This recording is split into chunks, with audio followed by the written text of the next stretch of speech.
equals b, which can be written as x1 a1 in vector form plus xn an equals b, if and only if. I'm going to write these vectors in matrix form, and this is an augmented matrix if this thing has a solution. So I've introduced some notation here that is nice, but it's not that easy to get your head wrapped around. And this is what I want to talk about. So I'm going to talk about this in class today when we meet after this video is over, and really explain how this notation works. And yeah, if you took diffie-qs with me, I know I keep going back to that. We solved ax equals b a bunch of times. Okay. So now here's theorem 4. I'm going to keep this numbering because the book does. So let A be an m by m matrix. This is a famous math acronym. TFAE. The following are equivalent. So either all 4 of these are true or not. Okay. For every b in Rm,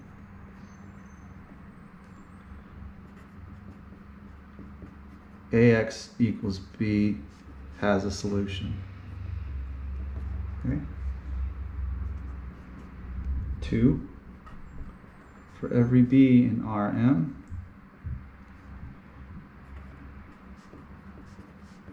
b is a linear combination of the vectors a1 down to an, which are the columns of A.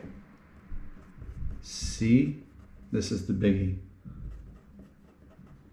The columns of A span all of Rm, and D, sorry if that was off, no it wasn't. Here's the working piece.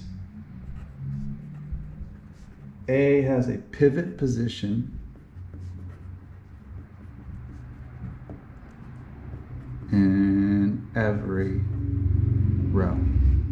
Okay, so a part of the reason I love this book so much is this theorem 4 keeps getting added to and added to and added to. I think in the end there's like A through S or something. There's like 20 equivalences, and it's all you really need for everything we do in linear algebra. It's this amazing theorem.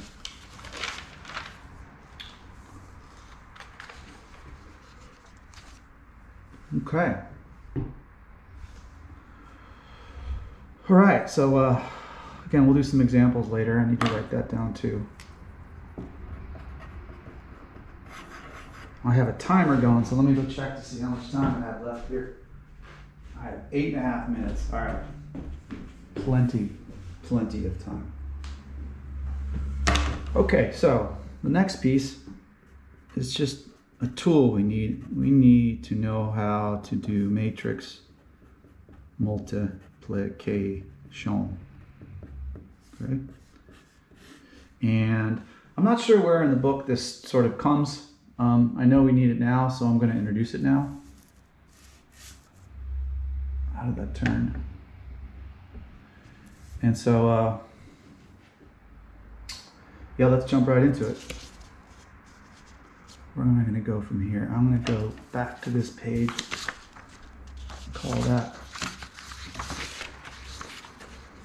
4.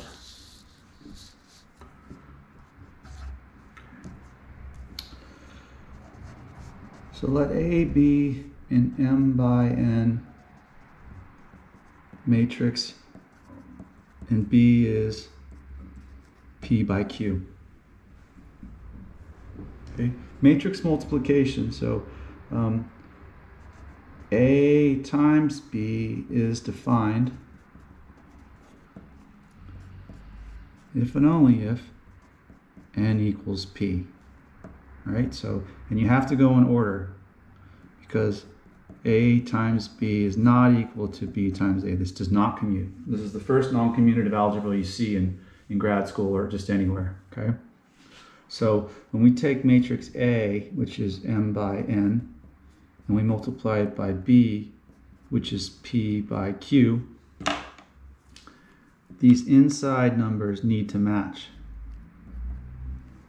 for the matrix multiplication to work. And when that is the case, the matrix AB is m by q. Okay? All right, so here's my example. We're going to let A be 1, 2, 1, 0, minus 5, 3. So A is a 2 by 3. And B is going to be the matrix 4, 1, 3, 2, 7, 0. And this guy is 3 by 2. Okay. Now, A times B is well defined because 3 equals 3. So A times B is a 2 by 2 matrix. Okay. Let's see, is B times A, so we're going to go from right to left. The inner dimensions are 2's, so B times A is well defined, and it's a 3 by 3 matrix. Okay. How about A times A, or A squared? Well, if you multiply A times A, it's a 2 by 3 by a 2 by 3. And since these don't match, this is not well defined, so it doesn't work. And the same is true of B times B. All right, so let's get right into this. And if you understand the dot product, then computing the multiplication of two matrices isn't all that bad. Okay, so let's compute A times B. So I have 1, 2, 1, 0, minus 5, 3. And then I multiply it by B, which is 4, 3, 7, 1, 2, 0. Okay.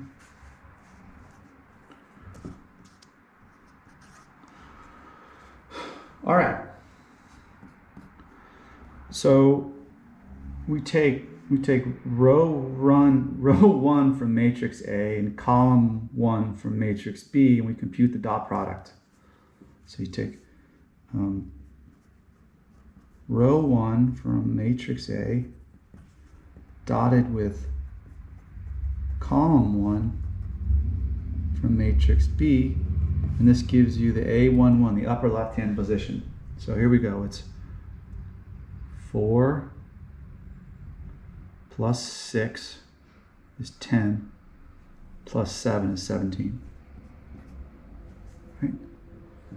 So we took 1 times 4 plus 2 times 3 plus 1 times 7, the dot product of row 1 and column 1. Now for the second position up here on the right, I'm going to take row 1 from matrix A and dot product it with column 2 from matrix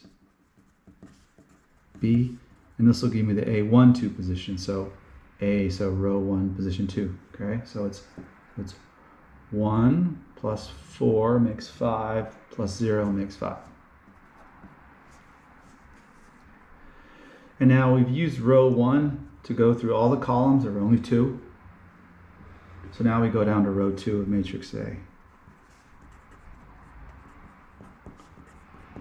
So dot this with column 1 from matrix B, and this gives you the A21 position. So now it's going to be 1 plus 4. Sorry. Yep.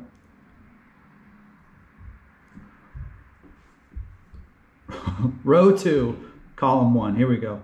0, minus 15 plus 21. So 0 minus 15 plus 21, that's 6. And then lastly, we take row 2 from matrix A times column 2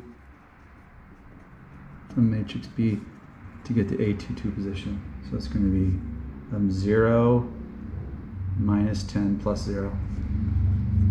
So minus 10. And there we have it. So for you, this is guided practice, and we'll start class today with that. I want you to multiply B times A. And I'll see you in a couple minutes. Oh, let me put the homework down here. I think I already have.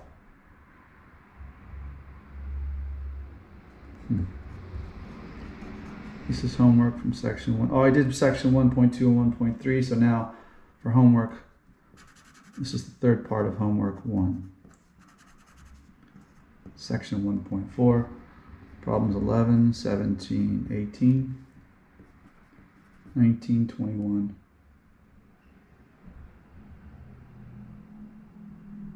and 22. They're all connected, so this last half, so it's not too bad. Okay.